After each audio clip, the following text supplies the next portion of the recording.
Summertime is my favorite time of the year, but one thing I don't like about summertime is going out to a hot, mucky car. As soon as you open up the door, you get in it, you're die of sweat right away from the get-go. But wouldn't it be nice though if you could plan in advance maybe to roll down the windows, let it air out, so when you get inside the vehicle longer than 30 seconds, you can breathe and survive?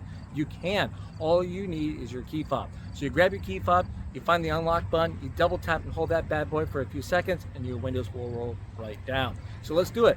1, 2, and hold. As you're holding it, you'll see the windows will start rolling down. So now your next question is, Chris, hey, is there a way I could deactivate that just in case if I accidentally hit the buttons and it cracks the windows to prevent rain from getting in the vehicle? Because you know, there was a mistake. Yes, you can, and let me show you how to do that now.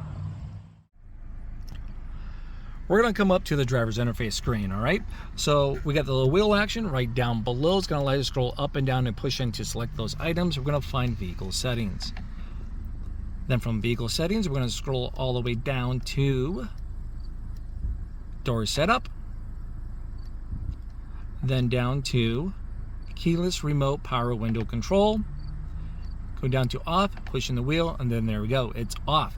Now, if you have a higher trim level, like maybe a Touring or a Sport Touring, it's going to be going through your touchscreen for vehicle settings and same kind of direction or layout from there, okay? There we are.